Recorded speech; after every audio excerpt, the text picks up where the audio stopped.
الحمد لله نحمده ونستعينه ونستغفره ونعوذ بالله من شرور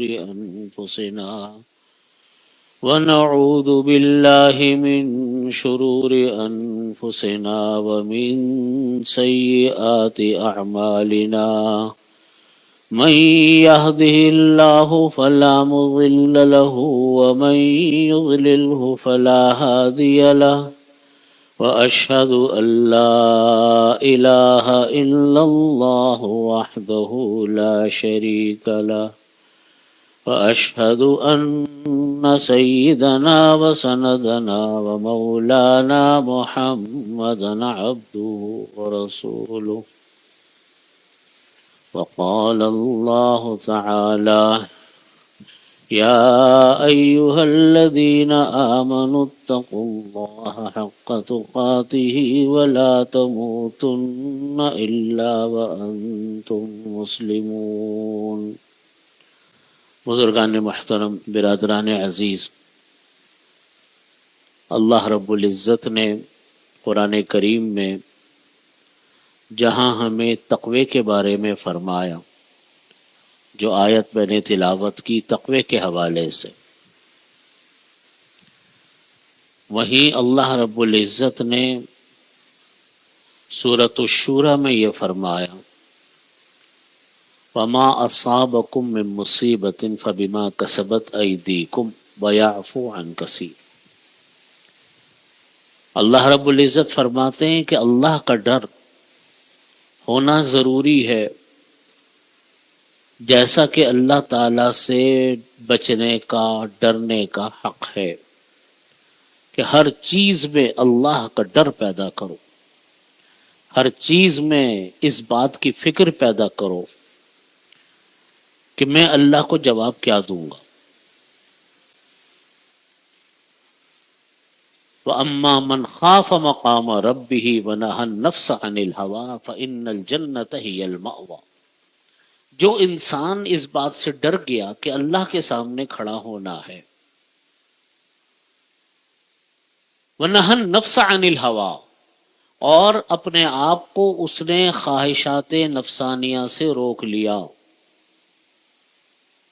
فَإِنَّ الْجَنَّةَ هِيَ الْمَأْوَىٰ، جنت اس کا ٹھکانہ ہے۔ یہ کوئی معمولی بات نہیں ہوتی کہ اللہ کے سامنے کھڑا ہونے کا ڈر، یہ بہت بڑی بات ہے۔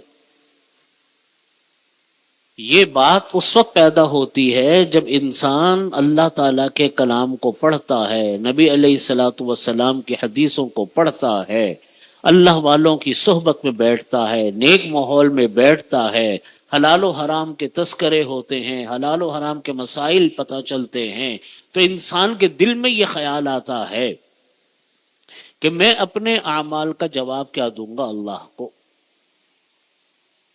یہ اللہ رب العزت نے اسی کو فرمایا کہ اما من خاف مقام ربہ، جو انسان اللہ کے سامنے کھڑا ہونے سے ڈر گیا۔ کوئی گناہ ہو گیا، ہوتے ہیں گناہ، انسان معصوم تو نہیں ہے، لیکن خوش نصیب ہیں وہ انسان جن کو اپنے گناہ کی طرف توجہ ہو جائے۔ دیکھو جس طرح ہم دنیا کی بیماریاں ہوتی ہیں نا، ہر انسان کو کوئی نہ کوئی مسائل تو پیش آ، چھوٹے چھوٹے بچے بھی بیمار ہوتے ہیں، جوان بھی بیمار ہوتے ہیں۔ بعض بیماریاں چھوٹی سی ہوتی ہیں، موسمی نوعیت کی ہوتی ہیں، گلا خراب ہو گیا، نزلہ ہو گیا، پیٹ خراب ہو گیا، تھوڑی سے علاج سے ٹھیک ہو گیا۔ اور خدا نہ خواستہ بعض بیماریاں بڑی ہوتی ہیں، دل کا عرضہ لاحق ہو گیا، طرح طرح کی بیماریاں لاحق ہو گئیں۔ ایک انسان دنیا کا وہ ہے جو کسی بیماری کی پرواہ نہیں کرتا، جو بیماری آئی اس کو ہنسی کھیل تماشے میں نکال دیا، نہ ڈاکٹر کے پاس گیا نہ دوائیاں کی۔ آپ مجھے بتاؤ اس آدمی کا کیا بنے گا؟ اور چھوٹی چھوٹی جو بیماریاں جس کو ہم چھوٹی کہتے ہیں، اللہ تعالیٰ اسی چیز کو نعوذ باللہ اگر بڑھا دے تو کتنی بڑی بن جاتی۔ بخار ہے، چھوٹا سا بخار ہوتا ہے، موسمی بخار ہوتے ہیں، وہ ایک چھوٹی سی پیناڈول کی گولی سے ٹھیک بھی ہو جاتے ہیں، لیکن خدا نخواستہ وہی بخار بگڑ گیا تو انسان کی جان بھی چلی جاتی۔ یہی حال تمام بیماریوں کا۔ کہ تمام بیماریاں بھی دنیا جسمانی بیماریاں انسان اگر ان کی پرواہ نہیں کرتا، ڈاکٹر کو دکھاتا نہیں، دوائیاں اپنے وقت کے اوپر استعمال نہیں کرتا، نہ ان کی ڈاکٹر کی ہدایت پر عمل کرتا، تو آپ اندازہ کر لو دنیا میں ہی اس کا کیس کتنا بگڑ جائے گا، کتنا بیمار پڑ جائے گا، کیا مسائل پیش آ جائیں گے۔ ہو سکتا ہے انسان کو اپنی جان سے بھی ہاتھ دھونا پڑ جائے، کیونکہ وہ بے پرواہ ہے، وہ غافل ہے، اس کو اپنی کوئی پرواہ نہیں ہے۔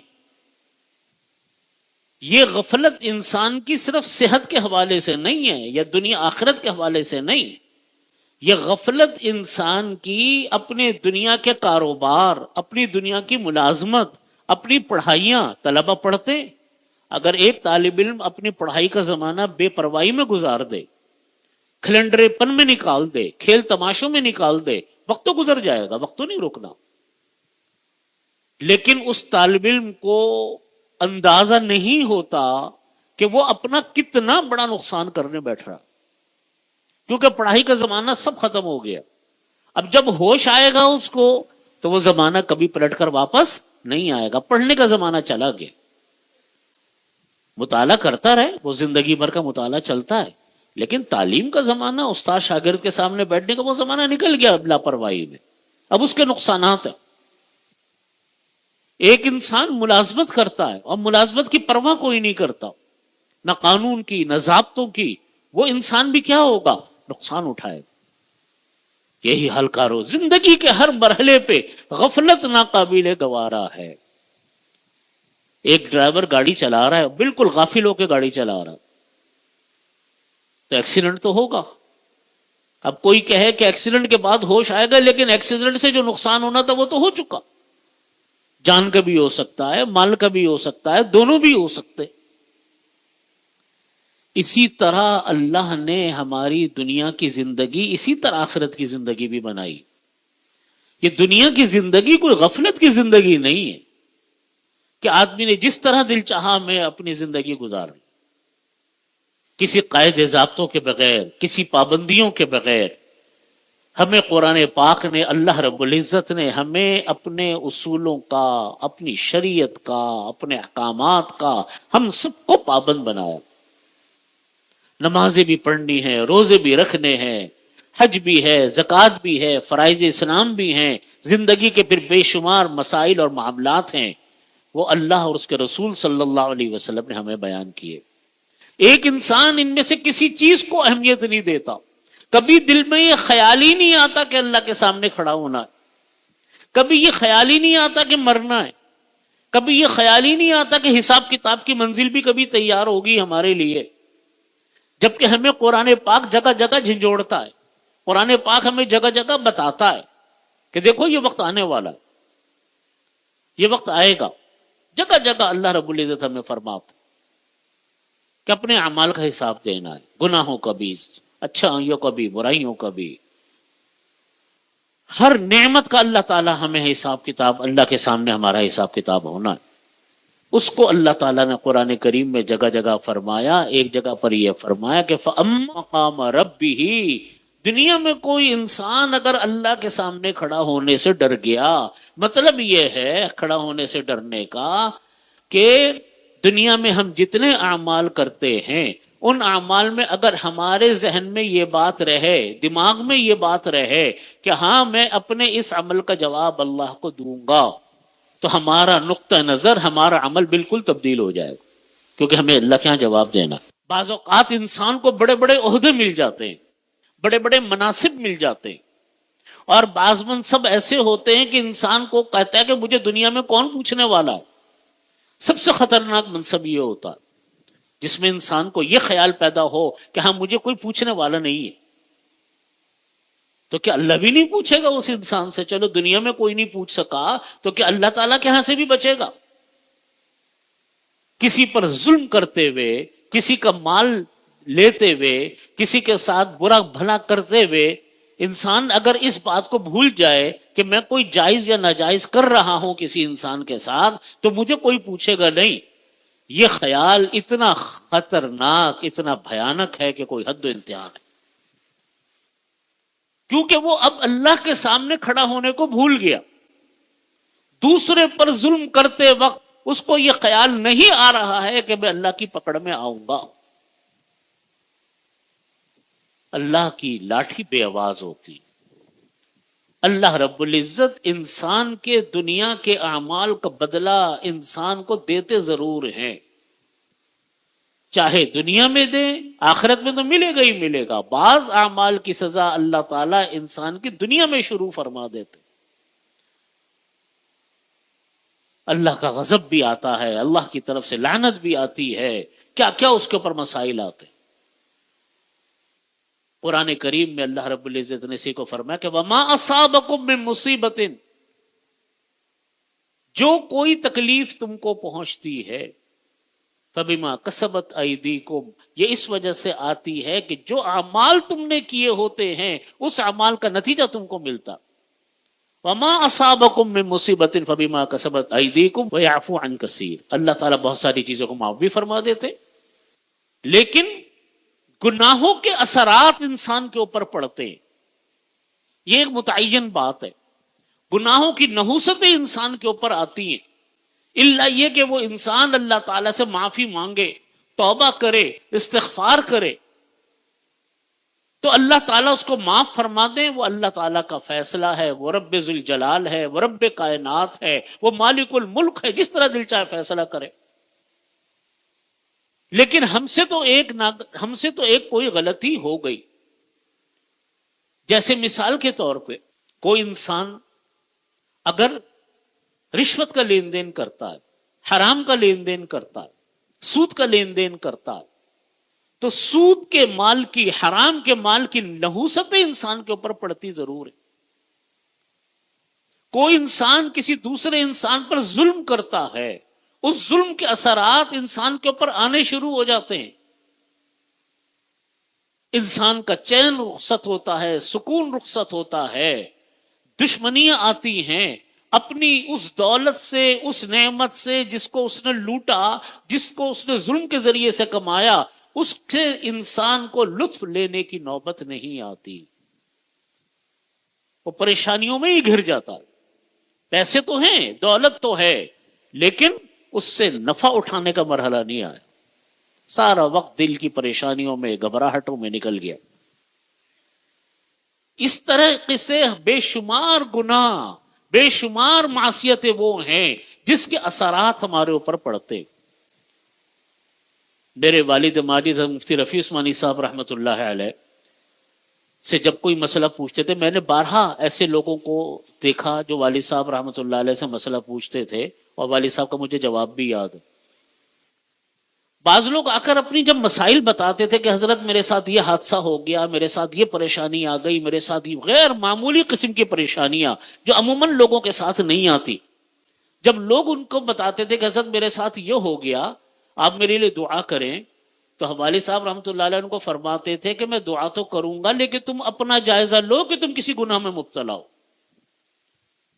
تم کسی گناہ میں آ گئے. کسی فرماتے تھے کہ تم زکوٰۃ دیتے ہو؟ ہاں جی دیتا ہوں. کہتے نہیں، دیتا ہوں نہیں، پورے حساب کتاب کے ساتھ علماء کرام سے، مفتیان کرام سے مسئلہ پوچھ کر کہ اتنی زکوٰۃ بنتی ہے، تسلی ہے. ہاں جی. بعض لوگ کہتے تھے جی اس میں تو میرے ساتھ مسئلہ ہو گیا، یہ تو میں نے اس طرح نہیں اس طرح کیا تھا. فرماتے تھے اپنا جائزہ لو، تم کسی گناہ میں مبتلا ہو. بعض معاصی ایسے ہوتے ہیں، بعض گناہ کے اثرات وہ ہوتے ہیں جو انسان کی پکڑ دنیا میں اللہ شروع فرما دیتے. سب کچھ ہوتے ہوئے بھی اس کے پاس کچھ نہیں ہوتا، ساری نعمتیں ہونے کے باوجود اس کو دنیا کے اندر پریشانیاں، تکلیفیں پیش آتی. یہ اپنے گناہوں کے اثرات انسان پر آتے. قرآن کریم نے ہمیں اسی کی طرف متوجہ فرمایا، وما اصابکم من مصیبت، جو تم کو لوگوں کو کوئی مصیبت پہنچتی ہے، فبما کسبت ایدیکم، وہ ان وجہ سے آتی ہے جو تم لوگوں نے اعمال کیے ہوتے. ہر انسان کو جائزہ لینا چاہیے. پہلے کے میرے سے کوئی غلطی ہوئی، میں نے کوئی ایسا کام کیا، میں نے کسی کا دل دکھایا، میں نے کسی انسان کا مال ناجائز تو نہیں لے لیا، کوئی ذمے میری زکوٰۃ تو نہیں رہ گئی، کوئی حق تو میرے ذمے میں نہیں رہ گیا کہ وہ انسان کی وجہ سے مجھے پکڑا رہی ہو. فرماتے تھے زکوٰۃ کے حوالے سے، والد صاحب رحمۃ اللہ علیہ، میں یہ ساتھیوں سے بھی یہ بات عرض کرتا ہوں، بہت دفعہ تقریروں میں بھی فرماتے تھے کہ دیکھو جو لوگ، حدیث شریف میں یہ بات آتی ہے، بات حدیث شریف میں آتی ہے کہ زکوٰۃ کا مال انسان کے مال میں جب شامل ہو جاتا ہے تو وہ موجودہ مال کو بھی تباہ کر ڈالتا، یہ حدیث شریف میں آتا ہے۔ زکوٰۃ کا مال جب انسان کے مال میں شامل ہو جاتا ہے تو وہ موجودہ مال کو تباہ کر ڈالتا۔ اس کے دو مطلب ہے، ایک مطلب اس کا یہ ہے کہ زکوٰۃ کا مال جتنا ادا کرنا چاہیے تھا اتنا ادا نہیں کیا، ادا کرنے سے رہ گیا۔ مثلا مجھ کو 100 روپے دینے تھے حساب کتاب کی روح سے، لیکن ادا ہم نے کی اتنے کیے 80 روپے، 20 روپے جو بچے میرے مال میں بچ گئے، میں نے نہیں دیے۔ تو فرماتے تھے جو 20 روپے بچے جو زکوٰۃ میں دیے نہیں، یہ موجودہ مال کو تباہ کرے گا، یہ بچت نہیں ہے، یہ بہت بڑا نقصان کا سودا کرنے جا رہے ہیں۔ دوسرا فرماتے تھے کہ اس کا ایک مطلب یہ ہے کہ جو لوگ مستحق زکوٰۃ نہیں ہیں، یعنی زکوٰۃ لینا ان کے لیے جائز نہیں ہے، پھر بھی وہ لوگوں سے زکوٰۃ لیتے ہیں، فرماتے لے تو لیں گے لیکن ان کو بہت نقصان اٹھانا پڑے گا، اس لیے کہ زکوٰۃ کا مال ان کے مال میں شامل ہو گیا، وہ ہلاک کر ڈالے۔ تو جب کبھی اس طرح کے معاملات آتے تھے فرماتے تھے اپنا جائزہ لو۔ ایک صحابی نبی کریم صلی اللہ علیہ وسلم کی خدمت میں کے بارے میں پتہ چلا آپ صلی اللہ علیہ وسلم کو کہ وہ نزع کی حالت میں ہے اور ان کی روح نہیں نکل رہی ہے اور بچنے کی امید بھی نہیں ہے، بالکل نزع کا حالت ہے، سکرات الموت ہے۔ تو نبی کریم صلی اللہ علیہ وسلم ان کے پاس گئے، پتہ چلا کہ یہ اتنی اس تکلیف میں ہیں، ان کی روح نہیں نکل رہی ہے، غالباً لوگوں نے بتایا کہ ان کی ماں ان سے ناراض۔ آپ نے فرمایا کہ اپنی ماں سے، ان کی ماں سے جا کر کہو کہ اس کو معاف کر دے۔ ماں نے کہا میں معاف نہیں کروں گی، پتہ نہیں کیا معاملہ ہوا ہوگا، واللہ اعلم۔ ماں نے کہا میں معاف نہیں کروں۔ آپ نے جب وہ نہیں معاف کیا، آپ خود گئے ان صحابی کی طرف سے سفارش کر اور جا کر کہا کہ آپ اپنے بیٹے کو معاف کر دو۔ ماں نے کہا معاف نہیں کروں گی۔ اب اندازہ کرو نبی علیہ الصلوۃ والسلام سفارش فرما رہے، اب ماں پھر بھی معاف نہیں کر رہی۔ آپ نے فرمایا کہ تمہارا بیٹا آگ میں جل رہا ہے، کیا تم برداشت کرو گی تمہارا بیٹا آگ میں جلے؟ اس نے کہا نہیں، یہ تو میں برداشت نہیں کر سکتی۔ فرمایا کہ اگر تم معاف نہیں کرو گی تو تمہارا بیٹا آگ میں جلے گا۔ ماں نے کہا اچھا میں معاف کرتی ہوں۔ ماں نے ادھر معاف کیا، ان کی روح نکل گئی۔ پتہ چلا کیا کہ ہر گناہ کا آخرت میں نہیں حساب، بعض سارے گناہوں کی سلسلے دنیا میں شروع ہو جاتے۔ اس لیے انسان کو اپنے گناہوں کی بڑی فکر کرنی چاہیے، گناہوں سے بچنے کی۔ اس میں بہت سارے لوگ غلطیوں کا شکار ہیں۔ گناہ سے معافی کیسے مانگے، گناہ سے معافی کے طریقے ہیں۔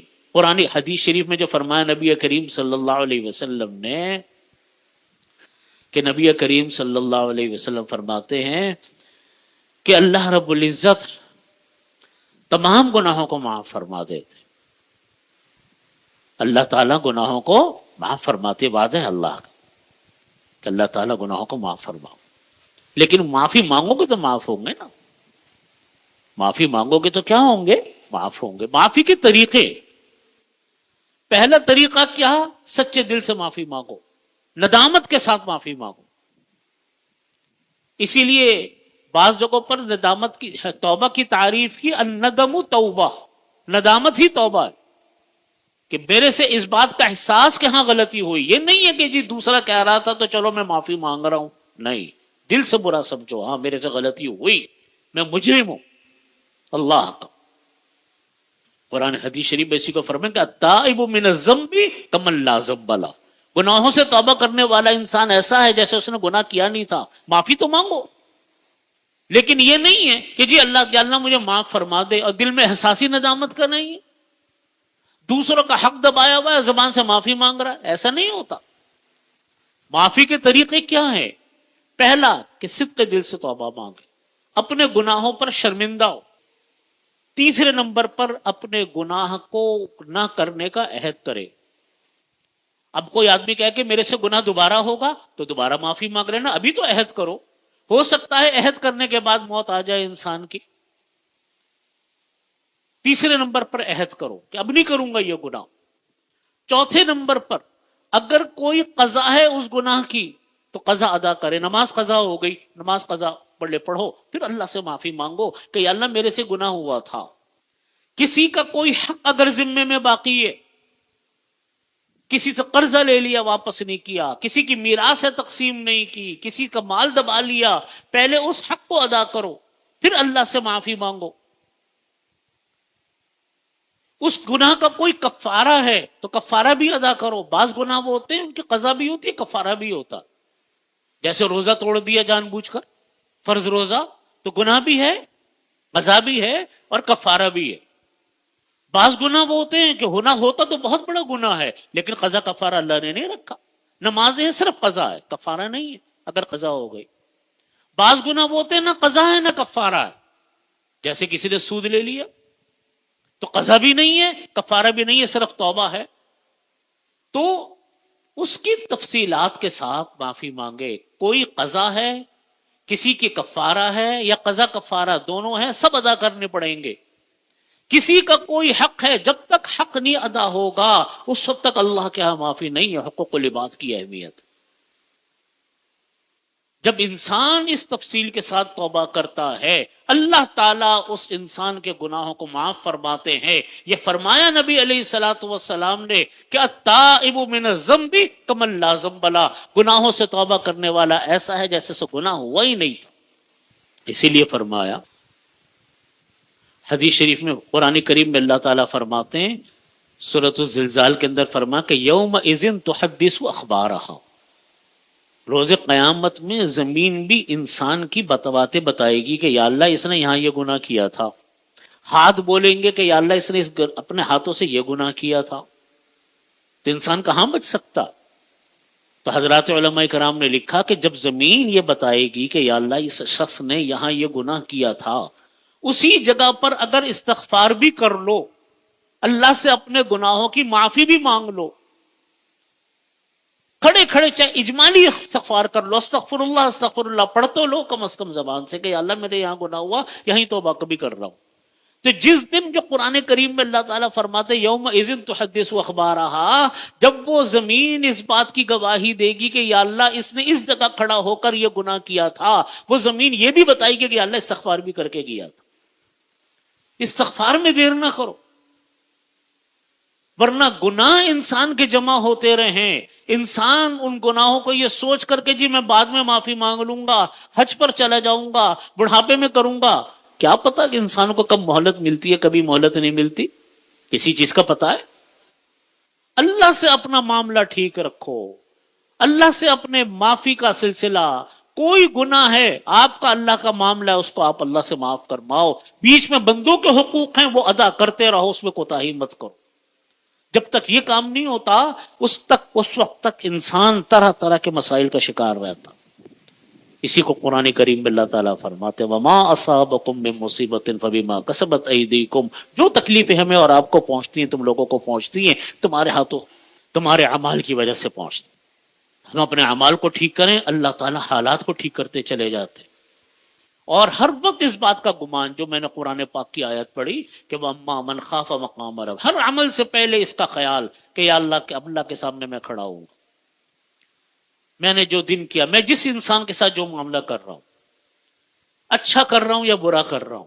برا کرتے وقت سوچ لے کہ مجھے دنیا میں بے شک کوئی نہ پوچھ رہا ہو. بعض لوگ کہتے ہیں مجھے کون پوچھے گا بھائی. یہ خیال سب سے بڑا شیطانی خیال ہے، انسانوں کو گناہوں پر آمادہ کرنے والا خیال ہے. یہ کچھ نہیں ہوتا، کوئی نہیں پوچھے گا. پوچھے گا ضرور پوچھے گا پوچھنے والا، چاہے دنیا میں چاہے آخرت میں، چاہے دونوں جگہ پر. جب کبھی اللہ کی پکڑ آتی ہے تو وہ تو بڑے بڑے فرعونوں کو نہیں چھوڑا اللہ نے. اتنا بڑا فرعون جس کی لاش آج بھی دنیا کے لیے نمونہ بنی ہوئی ہے مصر کے قاہرہ کے میوزیم میں، وہ یوں کہتا تھا کہ انا ربکم الاعلی. اور کیا کیا اس کی سزائیں اور کیا کیا اس کے تکبر اللہ تعالیٰ نے دنیا کو دکھانے کے لیے، آج ہزاروں سال بیت گئے، اس کی لاش آج بھی عبرت کا نمونہ ہے متکبر لوگوں کے لیے۔ تکبر اللہ کو پسند نہیں۔ اللہ تعالیٰ نبی کریم صلی اللہ علیہ وسلم نے فرمایا کہ اللہ تعالیٰ فرماتا ہے الکبریاء ردائی، بڑائی میری چادر ہے، کسی کو حق نہیں ہے بڑائی کا، بڑائی اللہ کی ہے۔ اللہ اکبر، ہم نمازی یہاں سے شروع کرتے ہیں کہ اللہ سب سے بڑا ہے، اس سے بڑا کوئی نہیں ہے۔ اس لیے اپنے حالات کو ٹھیک کرنے کی فکر کریں، اللہ تعالیٰ دنیا اور آخرت کے حالات کو بہتر بنائیں گے۔ اللہ رب العزت ہمیں عمل کی توفیق عطا فرمائے۔ وآخر دعوانا الحمدللہ رب العالمین۔